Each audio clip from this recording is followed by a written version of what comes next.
अस्सलाम वालेकुम। जिस तरह तुम जानते मैं रखा बड़े वाला ਤੁਹਾਡੇ ਵਾਸਤੇ ਵੀਡੀਓ ਲੈ ਕੇ ਆਏ ਪ੍ਰੈਡਰ ਹੋਂਡਾ ਦੀਆਂ ਕਲਚ ਪਲੇਟਾਂ ਹੋ ਗਈਆਂ ਖਰਾਬ। ਤੁਹਾਨੂੰ ਦੱਸਾਂਗੇ ਕਿਸ ਤਰ੍ਹਾਂ ਚੈੱਕ ਕਰਨੀ ਹੈ।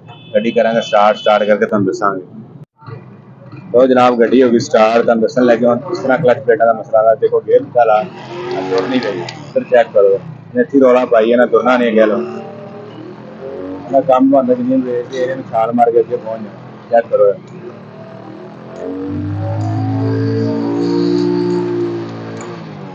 ਗੱਡੀ ਤੋੜ नहीं रही उसकी रौला पा रही है। नहीं होंगे क्लच प्लेटां खराब हम क्लच प्लेटां पावांगे खोलांगे साइड। लो जनाब साइड नहीं खोलती क्लच प्लेटा वगैरह कटदियाँ सारिया बाहर। ए चेक करो ए क्लच बक्सा है ए फिंगर जे ठीक हो गया। फिंगर दी चीज़ां चेक करनियां होंदियां साफ होनी चाहिए ठीक है। ए क्लच प्लेटां पुरानियां कड्डियां ने ए तुहानूं दस्सने किस तरह खराब हो गई किस तरह सारी तबाही है। चेक करो उपर फैबर ही उड़ गया सारा जिंदी वजह तो किक स्लिप मारती सी गड्डी जोर नहीं लै रही सी शोर ज़्यादा करती तुरती घट सी। प्रैशर प्लेटां भी खत्म हो गई हुण पावांगे जापानी पावांगे क्लच प्लेटां जैनून पावांगे प्रैशर प्लेटां ठीक है ना। 3 है प्रैशर प्लेटां 4 है क्लच प्लेटां। यह क्लच बक्सा सब तो पहले लगावांगे चेक करिए क्लच बक्सा लग गया इहदे बुश लावांगे बुश में मोबलैल वगैरह लगा के तो फिर लावांगे। बुश में फसना नहीं चाहिए मोबलैल लग लाओ लूज होना चाहिए रवा। फिर ऊपर आ जाएगी एक वाशल ठीक हो गया।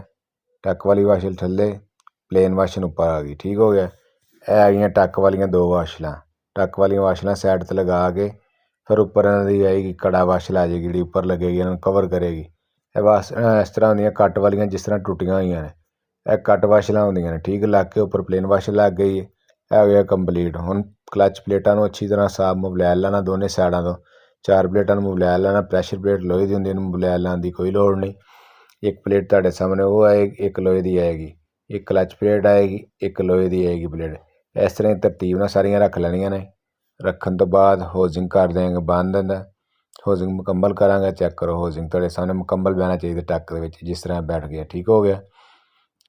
होजिंग नूं क्लच बक्से दे विच फिटिंग कर रहे हैं। फिटिंग करने तो बाद वाशर रख के नट करना टाइट नट टाइट करके बगैर पूलर तुहानूं टाइट करके दिखावांगे। कोई पूलर नहीं कोई गल नहीं कोई बात तुहाडे सामने चेक करो। प्रैडर 100 ये होंडा प्रैडर 100 चेक करो पेचकस थल्ले अड़ाना वा अड़ा के दबा के रखना। दूसरी साइड तो सट वाले पेचकस ने टाइट कर देना। टाइट कर लिया जी फुल टाइट 4 स्प्रिंग रख के 4 बोल्ट लगते पे 10 नंबर के तुहाडे सामने बोल्ट भी सारे टाइट करते पे बोल्ट टाइट करांगे। बोल्ट टाइट करके एल कोला लग गया जी क्लच ए कोला एल पंप वाला कोला जी ठीक हो गया ना।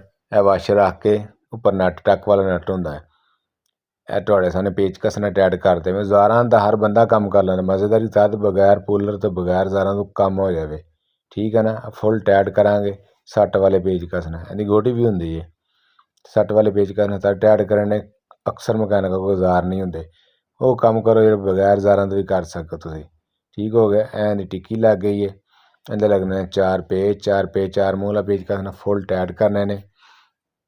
फुल टाइट करने तो बाद क्लच बक्से का बैरिंग लगेगा। बैरिंग का नंबर होंगे 6001 नंबर होंगे ठीक हो गया ना। बैरिंग की सीलें कढ़ के लगानियां तुहानूं दिखावांगे असीं किस तरह सीलें कढ़ के किस तरह लानी है। यह कोला है क्लच बक्से के थल्ले जिन्हें आयल जमा होंदा 10 नंबर के 2 बोल्ट लगते हैं 2 बोल्ट टाइट करने। यह बैरिंग जो 6001 जिन्हें तुहानूं अगे दस्सिया। ਜਿਹੜੇ मेरे नवे दोस्त वीडियो देखने वाले ने मेरा चैनल लाइक तो सबसक्राइब लाजमी करो क्योंकि आने वाली नवी वीडियो तुहाडे तक पहुँच सके जी। सर यह मुकम्मल हो गया सारा कुछ बैरिंग भी लग गया। यह साइड पल्ला जे साइड पल्ला लगा के नहीं फिटिंग कर देंगे। फिटिंग हो जाएगी कंप्लीट टोटल कंप्लीट हो जाएगी। क्लच प्लेटां वगैरह सारियां मुकम्मल हो गई फिटिंग हो गई। समान जो भी पाओ जैनवन पाओ इटलस पाओ यदि प्राइडर मोटरसाइकिल होंगे समान जैनवन चलता दूसरा समान नहीं चलता जल्दी प्लेटां वगैरह हो जांदियां खराब। जैनवन समान जिहड़ा हुंदा ना वो 4 दिन कट जाता वा ठीक हो गया ना। यह कंप्लीट हो गया सारे बोल्ट टाइट करांगे बोल्ट दे आमने सामने टाइट। जनाब गड्डी होगी फिटिंग होगी मुकम्मल है। हम गड्डी कर लगे स्टार्ट कराने लगे चेकिंग वही गड्डी जी क्लच छोड़ उड़ती नहीं थी। हम चेक करो गड्डी को स्टार्ट चेक करो गड्डी यस बड़ा यस हो गई है। मेरे नवे दोस्त वीडियो देखने वाले आए ने लाइक सब्सक्राइब लाजमी करो तो आने वाली नवी वीडियो तुहाडे तक पहुंच सके।